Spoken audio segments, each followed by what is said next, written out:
Oke, Kang, menurut Kang kan tadi ada tim toleran dengan tim radikal ya. Jadi kalau misalnya ada radikalisme dan ekstremisme ini pasti ada dua kubu yang saling bertentangan ya. Nah, kalau menurut Akang sendiri, tim toleran dengan tim radikal ini tuh seperti apa, Kang, fenomenanya? Dan sekarang itu praktek agama kan lebih merujuk ke tafsiran kayak beberapa orang yang dihormati, tetapi tidak dicek nih validasi pendapatnya tuh dibanding kita merujuk langsung ke kitab suci. Nah, menurut Akang gimana tuh? Ya, saya melihat proses toleransi kemudian berhadapan dengan radikalisme itu terjadi di beberapa lapis ya.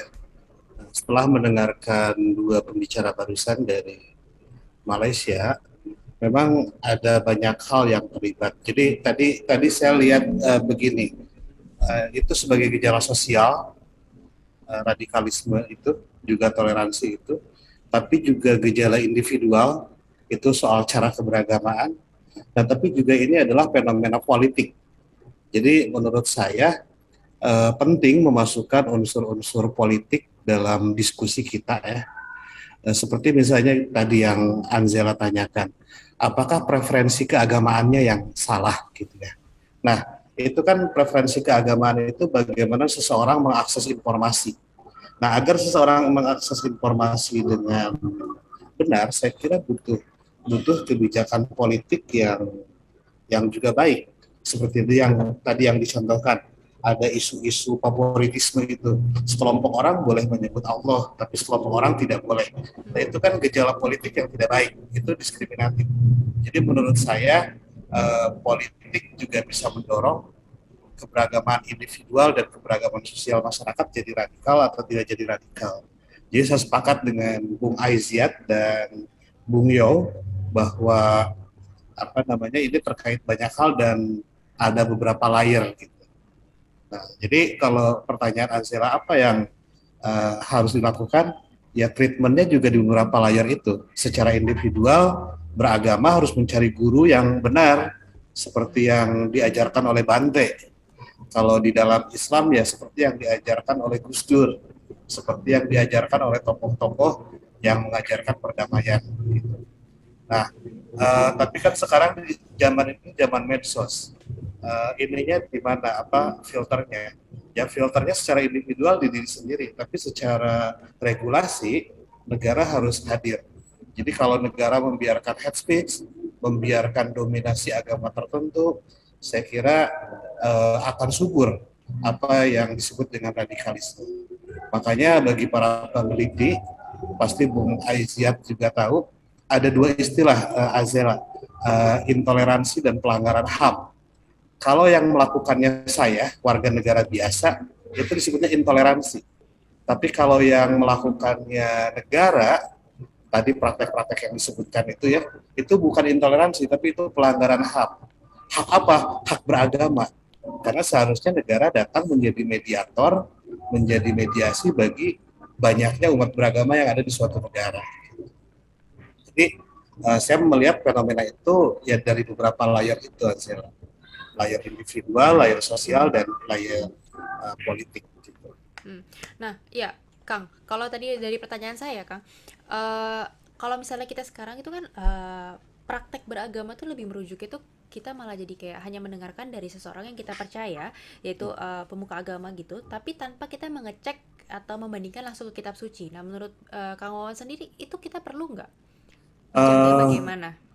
Begini, kan langsung mengacu kepada teks kitab suci juga sulit. Ya. Kalau di dalam Islam kita memahami Al-Quran itu butuh 17 cabang ilmu. Nah, ada ilmu bahasa, ada ilmu banyak, ada ilmu tafsir itu sendiri, ada sejarah, ada ilmu tentang hadis, ada ilmu tentang periwayatan, itu ada 17 ilmu. Nah, sehingga tetap kita butuh rujukan, yaitu ulama-ulama. Nah, hanya kita memilih ulama yang kredibel, ulama yang otoritatif dalam mengajarkan agama, bukan ulama yang tiba-tiba muncul yang tidak jelas asal usulnya. Gitu. Nah, dalam hal ini negara secara politik menurut saya butuh mengatur itu atau setidak-tidaknya memberikan edukasi kepada masyarakat bahwa bahwa beragama yang baik itu beragama yang seperti apa. Nah di Indonesia ini tentu Pak Supriyadi dari Kementerian Agama tahu ada program rencana RPJMN dari Presiden yaitu moderasi beragama, Angela. Nah, jadi moderasi beragama itu bagaimana kita bisa beragama secara moderat, beragama yang tetap sama-sama punya wawasan kebangsaan, terus toleran dan akomodatif terhadap budaya lokal dan satu lagi anti kekerasan. Jadi saya merasa kebijakan negara ini penting untuk mengkondusifkan masyarakat agar menjalankan keadilan. Baik, ya terima kasih Kang Wawan. Nah, kalau tadi kan Kang Wawan sempat menyebutkan kalau misalnya kita mencari tokoh agama tuh ya perlu bijak ya. Jadi kayak mencari Ya, memang seseorang yang kita percaya gitu ya, yang tidak ujuk-ujuk datang tiba-tiba gitu. ya. Nah, kalau Kalau Mhm. kalau di dunia Ya, pesantren itu bisa ditelusuri.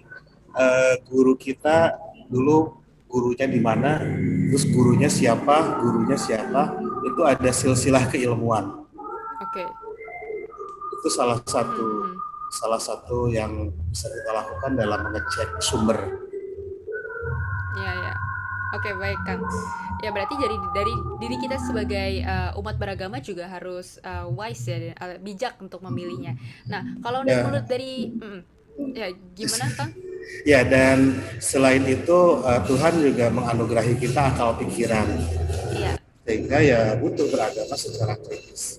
iya. Artinya semua perangkat kemanusiaan kita gunakan untuk memahami agama. Kan agama diturunkan untuk kemanusiaan. Kalau ada agama yang melukai hak-hak dasar kemanusiaan, itu agama itu bisa dipertanyakan.